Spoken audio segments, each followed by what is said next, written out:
Hello there, I'm Eoghain Fitz and welcome back to the Fitz Stop podcast as we take a look at the Chinese Grand Prix of 2024, and it was back after a few years hiatus, and obviously COVID didn't help with what was happening in China. We were finally back in China and it was a sprint weekend, and it was Max Verstappen as once again he has dominated the whole season, bar one race where he retired in Australia. It's been all about Red Bull, it's been all about Max Verstappen, and of course this weekend it was all about Eoghain Fitz, the first Chinese Formula 1 driver, and finally getting his first Formula 1 race at home. And look, he didn't get any points in the main race, but he had a good sprint race and he put on a great performance and managed to finish the race as well.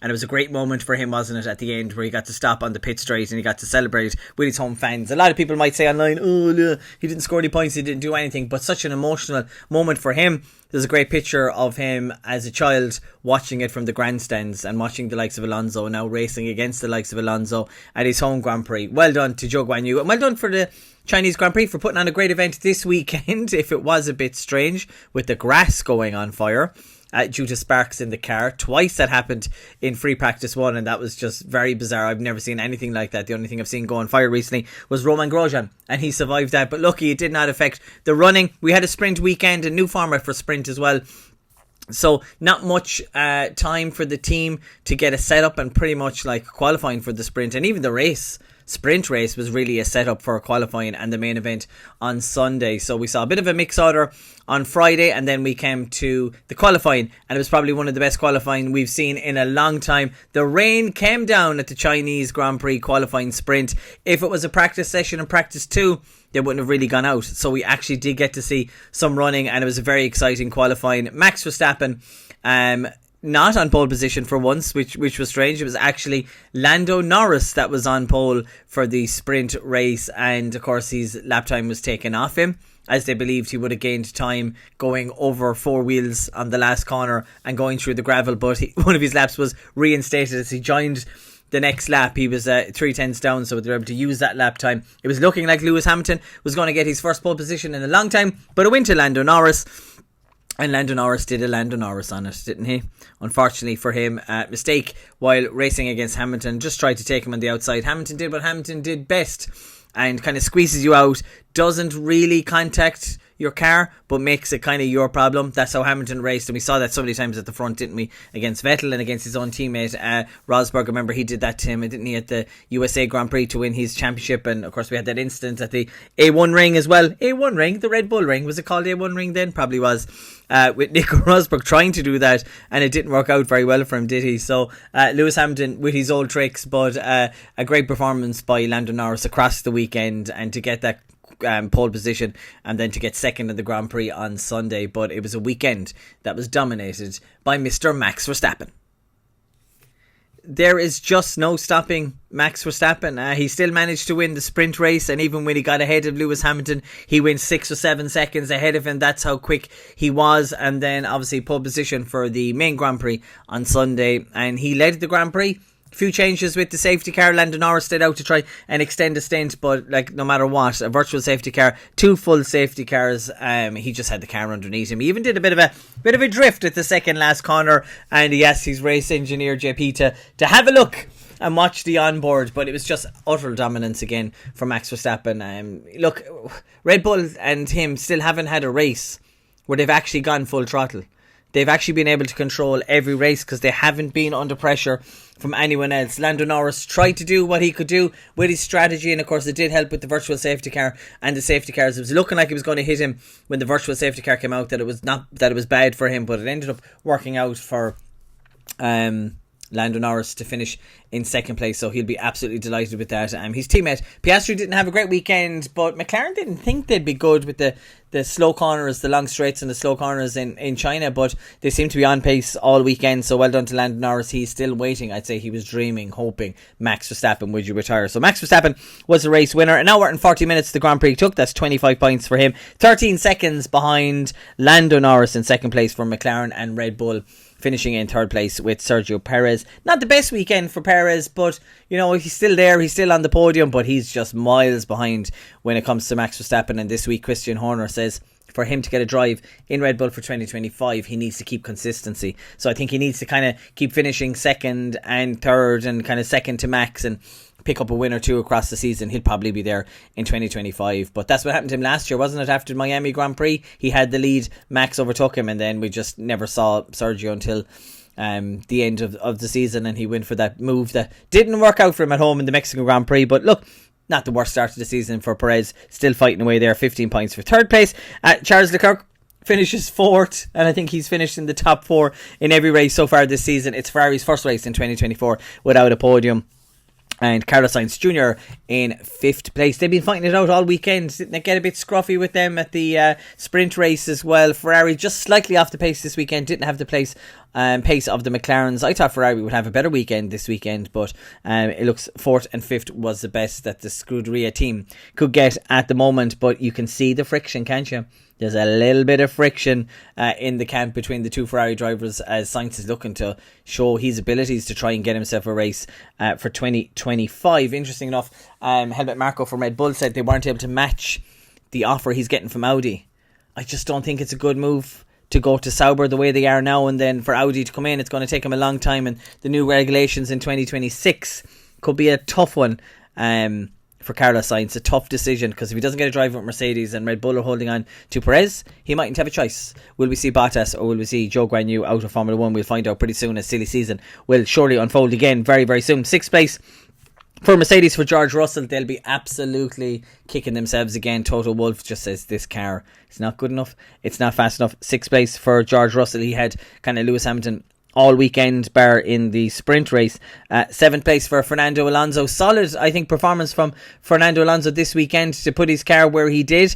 I just think it didn't work out with him with the safety car and going on to the soft tyres, and he had to fight his way back, didn't he, to the points. But seventh place for Fernando Alonso, but a great weekend for him, even though he finished second. Good performance. The Aston Martin was looking good, and Alonso was looking good this weekend. Piastri, not a great weekend for Piastri. I think the rookie's still struggling to understand the tyres, and this is an issue that he had at some of the Grand Prix last year, so he's kind of struggling with the tyre temperature and keeping those tyres fresh, because he does have his weekends where he's on form, and when he is on form, he's up there with Lando Norris. So disappointing weekend for Oscar Piastri. He's got a lot to learn, I think.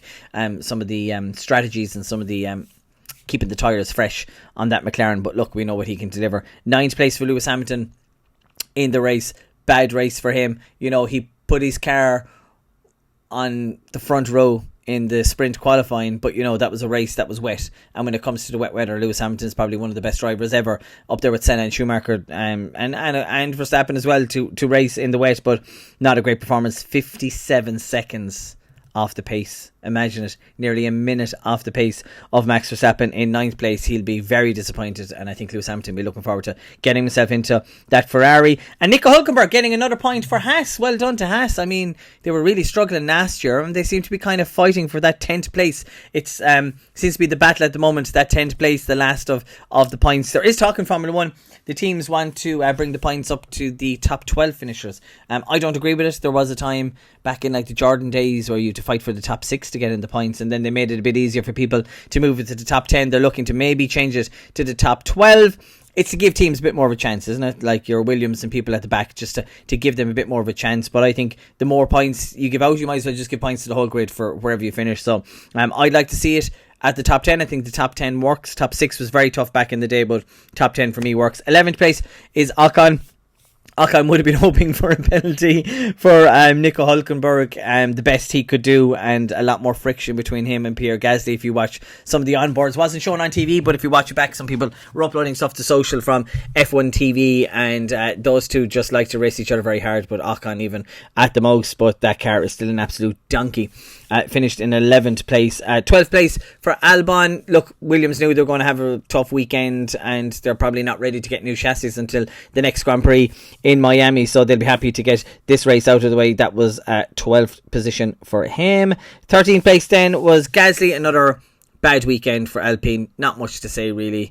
They need to improve. They need to get some points on the board. He'll be disappointed with that. Eoghain Fitz did everything he could, but ultimately the car just for Sunday wasn't in the right place, and he ended up in 14th. And he did do a good bit of overtaking. He tried his best, and he gave his fans at home a good old show, didn't he? Lance Stroll in 15th. Well, what can we say about Lance Stroll? Ask Daniel Ricciardo. A lot of people will say Lance Stroll, and it's going online, why is he still in Formula 1? Why has he made these mistakes? And of course now he's got a penalty, 3-grid penalty heading in to the Miami Grand Prix, and you know, he'll say that Ricciardo brake tested him. Ricciardo will say, well, you know, the guy behind needs to watch what he's doing. He was really pissed off. Ricciardo was really, really angry when he heard that Stroll had said he was the problem. Daniel Ricciardo was looking for a better weekend. Bad weekend all around for the RB cars, but Daniel was hoping to get a better weekend. And, you know, where would he finish had Lance Stroll not rear-ended him? Made absolutely shite of his car. And also Piastri as well was probably lucky to finish in the points. So disappointing weekend for Lance Stroll, and also disappointing weekend then for Daniel Ricciardo. Kevin Magnussen 16th. K-Mag. Where are we going to see Kevin Magnussen next year? Nico Hülkenberg really has him this year, doesn't he? Really has him, and scoring those points for Haas. Hülkenberg just doesn't seem to be at the races, no pun intended. I'd be very surprised to see him in the car next year. Look, unless he can improve, but Haas have shown that there's a point or two in that car on a race weekend. They can really start to deliver where they were struggling with tyres last year. So another bad weekend for Kevin Magnussen. Logan Sargent, 95 seconds off the pace, not much to say there. In the Williams car in 17th, he will of course have a home Grand Prix in Miami, 1 of 3 at the next race. Daniel Ricciardo 18th, did not finish. We know what happened there. Yuki Tsunoda had a bit of a running in with the Haas, didn't he? A disappointing weekend for him. He was just off the pace all weekend. Yuki's been doing good so far this year, but just the Chinese Grand Prix this weekend, not a good one for Yuki Tsunoda. He was really struggling. And Valtteri Bottas did not finish in the other Sauber. That brings up the top 20. So Max Verstappen dominates. We had a good weekend for McLaren, especially Lando Norris. Mercedes have shown that they're struggling. Ferrari just kind of slightly off the pace. They won't be too devastated, but to lose that run of podiums they will be. They have a new upgrade, possibly a new colour coming in. Rumours are that the Ferrari is going to be blue. Not sure how blue, but it's always strange to not see a Ferrari in red, because Ferrari is red. Like, you know, Red Bull do have the livery, but they could change it to orange, and you'd be like, yeah, grand, okay, because, you know, it's not the primary colour, but red is Ferrari. So we have a brand new Ferrari for the Miami Grand Prix, and it's another sprint weekend again. And I think the drivers don't really like the sprint races, but they don't have much of a choice. I think it's the staff, and I think it's the mechanics. And Max Verstappen was talking about how tough it is on the mechanics. They don't get home as much. They're working on the car. They don't have much time to get the car ready. And then if you've got an incident or there's problems with the car, they're working a lot. So have to feel for the mechanics with 24 races and then with sprint races as well. And Eddie Jordan made a good point in his podcast. Maybe go have sprint races, but put the young drivers in.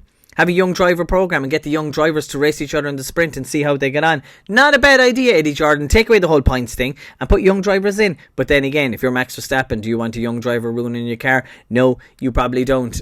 So we head to Miami, a Grand Prix that was won last year by Max Verstappen.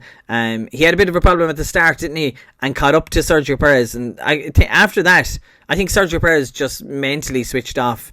Last year after Miami Grand Prix, whatever happened with Max being able to catch him, and then he went 10 seconds ahead of him. I'm not a big fan of the Miami Grand Prix, more for the fact that nothing has happened at the Miami Grand Prix, because it's quite tough all street circuit, and it kind of looks like it should have more problems, but no, it doesn't. It's just not delivering. But the Miami Grand Prix is a show. The setting, the people, the celebrities, the Americans love it. You know, it's up there with Vegas. It's flashy, so lots of celebrities there. So we just have to put up with the Miami Grand Prix. Fingers crossed, you never know, we might have a race. Maybe Sergio Perez could give Max Verstappen a run for his money, or maybe Ferrari with the new livery for the weekend might give us some entertainment. But look, Max Verstappen's going to have this title wrapped up pretty early, I would say, this year, unless he gets some reliability issues or some bit of unluck that happened to him in Australia. But you know, he's just miles ahead of everyone else. He is just absolutely killing it. Definitely going to get his fourth world title. I can't talk today. Probably going to get his 5th next year, and then we go into the new generations of cars in 2026. But it was a good Chinese Grand Prix. I mean, it wasn't the worst Grand Prix, you know. We had the safety car obviously because they couldn't move the Sauber. Valtteri Bottas, they just couldn't get it in gear. It was a virtual safety car forever, which I thought was very unsafe. I don't know why they didn't bring out the safety car much sooner. So 2 safety cars, a virtual safety car. We saw some overtakes, we saw some crashes. We had a good enough sprint qualifying, and then, Max Verstappen had to come back and win it in the sprint race. So wasn't the worst weekend, wasn't the worst Chinese Grand Prix, but Red Bull still miles ahead, but we're not surprised. Will it change in Miami? We'll find out in a few weeks' time. Thank you so much for listening to the Fitz Podcast, and I'll see you after the Miami Grand Prix.